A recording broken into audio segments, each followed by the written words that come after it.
Good morning, ladies and gentlemen. My name is the King himself. Ono nyine kuseleb jazz nga buli jetu tubabuuza katoga mwasuze mutya muli mutya kawewo keeko enkuba yeyo buli kimu kitambula ekyo kitambula man tukitegeera mukama saba busabika ku mavivi go musiramu Saala omulokole saba omukatuliki nawe saba kwata sapreyo sabe osokula muna ate mukama abeera kyusembera embera mu Uganda yabudde bwa nkuba era olwera akakuba kakedde kutonyera twagamba muno tubeerawo okuva ku sawa nyapa ka sawa 5 wano mu Uganda ku TV zaffe zenjawulo ate namutabira ku internet waliwo nyinyi musoko nga mutulawa every now and then wonono boyagalide ku Celeb Jazz with KingSmith ku YouTube channel yafe ne wali ate ku Facebook bampita KingSmith genda yo ku page yange like share and comment osokubanga ate obyakita fali yotadde bangobera ku mukutu gwange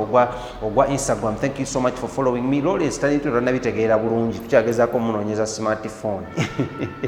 asokubanga netso bagamba lole nsimu gende kasinga mutubuuza lole nsi tumulaba tutya tumufuna tutya nja kubamba buli ya masa onenga tutandike mawule gafagona kwa Sitironis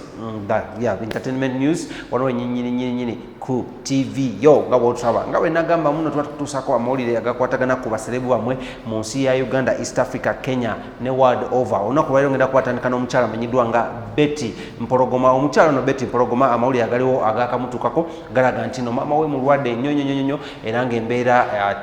teteewomya nakabulu embeera gy'alimu essaawa zino era nga munnange yavuddeyo okulaba munaakubira President Yoweri Kaguta Museveni omulanga ogw'amaanyi ennyo aveeyo amudduke because maama we kigambo okuba muno y'omu kwabo abakyala abavaayo okulaba muno balwanirira eddembe ly'eggwanga lino era nga yasuzaako omukulu amanyiddwa nga Yoweri Kaguta Museveni oba Waike Museveni asinga gomanyinga Sevo mu biseera biri nga akyagezaako okulaba muno akola ki alwana okulaba muno ate eggwanga lino lifuna emirembe. So omukyala ono alina obulwadde bw'amagulu era kati amagulu gatandise okuba nga gazimba, alina obulwadde bwa sukaali, pressure ng'omanyi ebirwadde bitera okukwata abakadde era maama wa Betty Mpologoma ono twagezeko omufuna ng'ava mu ddwaliro n'agezaako twaga kumpapula ne Betty Mpologoma yennyini n'agezaako okuba ng'ayogerako eri bannayuganda oba kubira omulanga naye omuntu yasinza okukubira omulanga yabadde omukulembeze gw'eggwanga lino ali mu musaa zino okuba ng'anoonya akalusedzeri mu Northern Uganda era nga bamukubidde omulanga nagamba munnange muveeyo musobola okuba nga mukola ki mubaako kye mutukolera. Yakubidde Seekeka yakubidde omulanga ne maama Fiina n'akubira maama Naraiso omulanga n'abalala bangi nnyo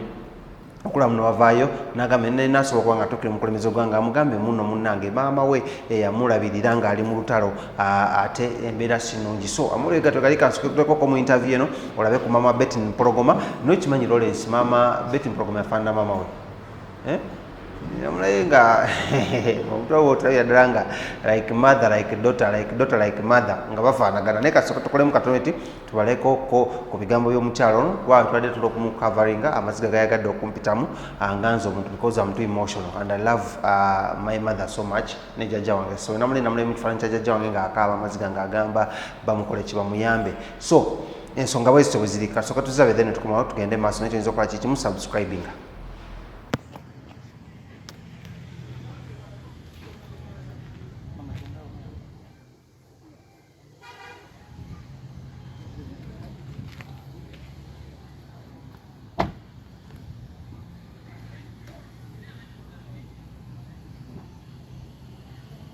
Mbali wano ku kalenda wano nga noonya sister Febe Nasolo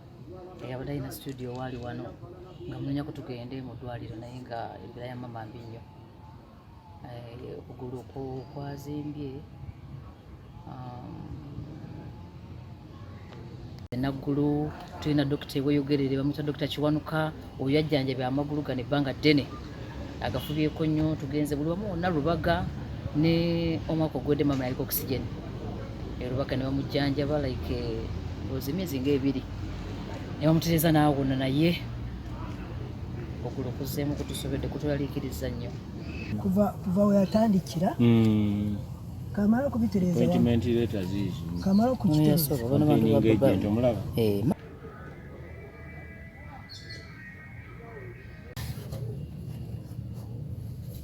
ekyalo sigomba megomba yena yeebali naye nze ndi w'ekyalo olugundi w'ekyalo naye nga emyaka 35 we yali akava mu nsiko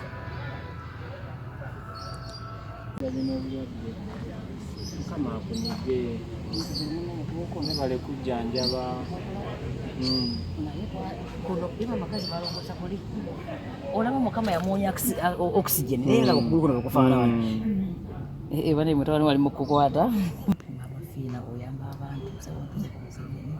ate omuntu yasabye bambi mama Fina mukyala ayamba nnyo ku matini matini omugenzi mukama muwummuze mukyala yakola omulimu gw'amaanyi nnyo kubanga biru yali y'amaanyi najja bambi n'awaayo ssente mu ddwaliro mune mwebale nnyo nnyabo byonna bye mukola mwebale kuyamba bantu tubalaba ku TV era tubaagala nnyo tubasabira mikisa mikwano nyina mingi era nkimanyi nti abantu banjagala wadde si bonna naye abanjagala majority esinga bangi anaabasobodde mama mutwala Lubaga essaawa zino katuuke mu ddwaliro ndabe kibagenda otugamba naye nga tugenda kubeerayo kubanga balina okukola zi x-ray zonna balabe gye tugenda okukola aba n'abasobodde ngenze Lubaga kati munansonyiwa nti nze muneeka simayiro kange kabeerako wadde ebizibu bibaawo naye olumungi ogera neesimayiringira ennaku yatuyinze ya covid nezi pressure zaatukwata naye mukama atusaasire essaawa zino ate munange nze mukama yabintu beti wali tukwata byo olaba nina emikono gikwata ebintu egumuntu tobigerekera nyagala kubyawula mama ogambe oti nga munonyeza kange amanya gange wegali naga Museveni kuzina empapula nga munonyeza obululu amanya ge wegali mama kati nawe akyala emyaka 65 Gomba fe tuzala Gomba kabula soke Gomba yonna kazi ekyalo kabula soke yes ekyalo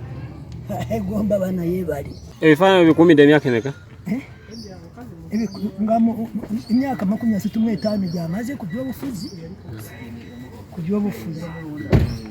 nga nange ndi mukulu abakyala ku kyalo naye munange jukira abantu bamu nga bwe